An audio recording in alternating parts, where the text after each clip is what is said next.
La COVID-19 afecta principalmente al cerebro y a otros órganos del cuerpo como corazón, pulmones y el sistema circulatorio. La prolongación de la sintomatología puede acarrear problemas de salud a largo plazo. Los adultos mayores son los más propensos a padecer la enfermedad debido a las diversas patologías de base que presenten. Sin embargo, los jóvenes no se eximen de padecer la infección. Especialistas afirman que la COVID-19 actúa como una inflamación sistémica de los vasos sanguíneos en múltiples órganos. A este tipo de problemas se le hace seguimiento y tratamiento adecuado. Puede traer ataques cardíacos, accidentes cerebrovasculares, al igual que afectar a órganos como el hígado y los riñones. Recordemos que los malestares más comunes de la COVID-19 son cansancio, tos, dificultad para respirar, dolor en las articulaciones y pecho, dificultad para dormir y como nuevos síntomas se pueden presentar problemas de memoria, depresión y ansiedad. Un virus que llegó a nuestra vida y transformado también, como conocíamos, lo que llamamos la normalidad y cómo ha cambiado todo nuestro entorno. No solamente cómo ha afectado nuestro organismo, sino también nuestra parte psicológica, nuestra psiquis.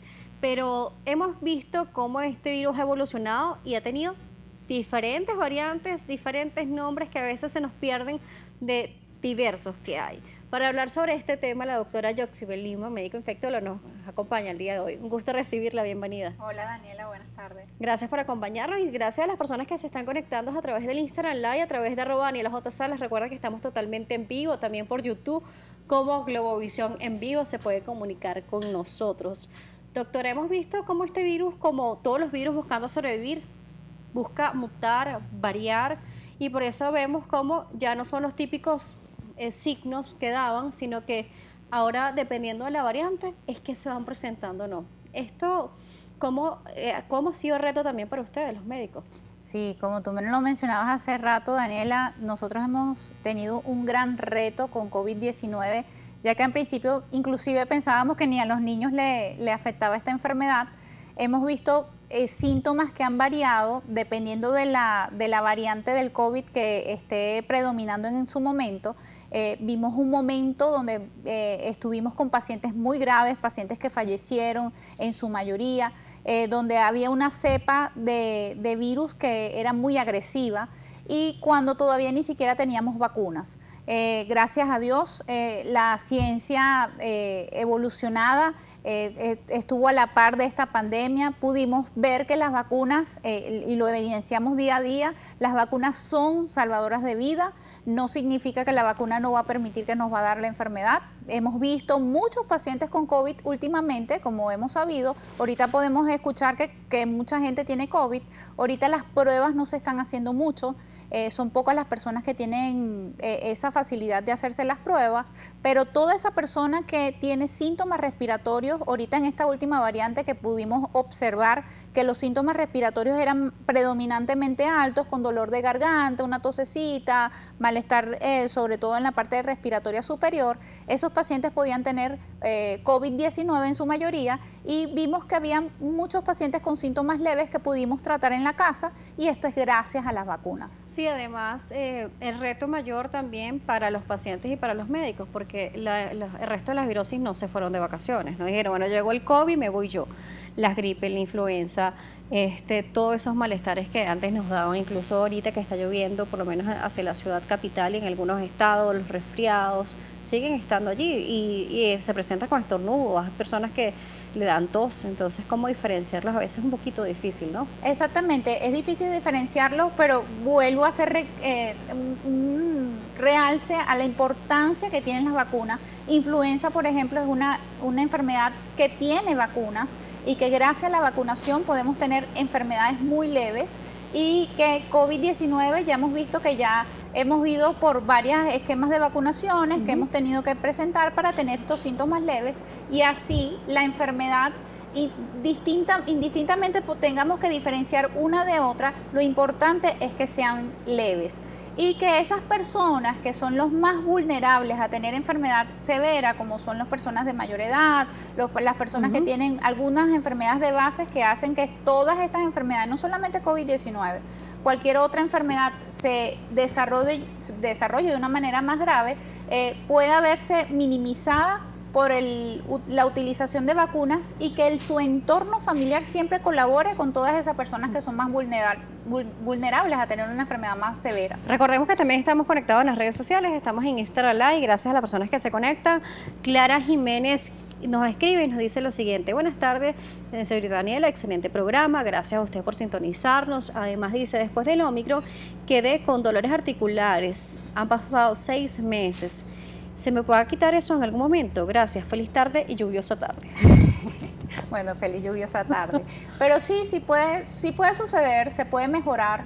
COVID-19 también nos enseñó un síndrome que es el síndrome post-COVID, en donde hay múltiples síntomas. Lo importante es que acudamos al facultativo, al médico, que pueda resolver este enigma, que pueda hacer los estudios. Hemos tenido pacientes que inclusive terminan teniendo enfermedades cardíacas, enfermedades mentales, pacientes con depresión, con ansiedad. Entonces es importante acudir a su médico facultativo, al médico de confianza, al médico que esté capacitado a resolver estos problemas para poder darle un diagnóstico preciso, saber y distinguir si tiene que ver o no con el post-COVID o tiene que ver con alguna otra patología que no fue diagnosticada a tiempo y colocarle su tratamiento oportuno.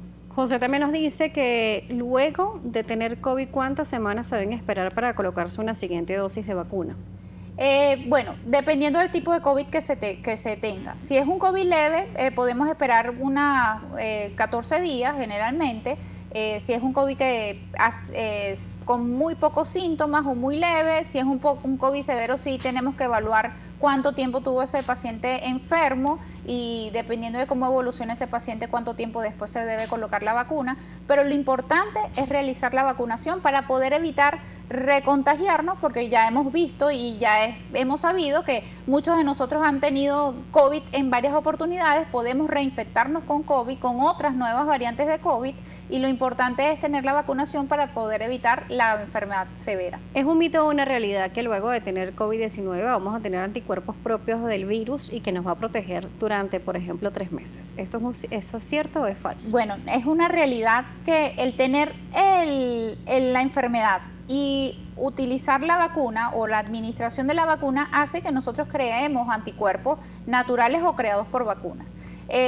¿Cuánto tiempo nos van a proteger estos anticuerpos? Es lo que hemos visto que la ciencia ha estado estudiando, por eso es que vemos que dentro de tanto tiempo necesitamos una nueva vacunación para COVID y no sabemos específicamente el tiempo exacto en los cuales los anticuerpos naturales que son creados por la propia enfermedad son suficientes para protegernos de una nueva infección por COVID-19. Sí, esto es un enigma con este virus, porque cuando pensábamos que todo estaba controlado, empezaron a aparecer esas subvariantes que decían, no parece COVID, y cuando le hacían la prueba sí estaba positivo el paciente, o tenían todos los síntomas pero no va positivo. ¿Puede pasar que el paciente tenga COVID y no va positivo al hisopado? Sí, muy importante eso, Daniela.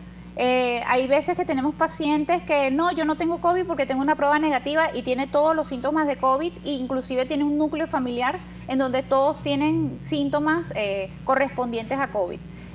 La prueba negativa, dependiendo de cuál sea la prueba, sabemos que existen varios tipos de pruebas para COVID. Primero hay que hacerla en el momento específico para que tenga una alta especificidad y sensibilidad.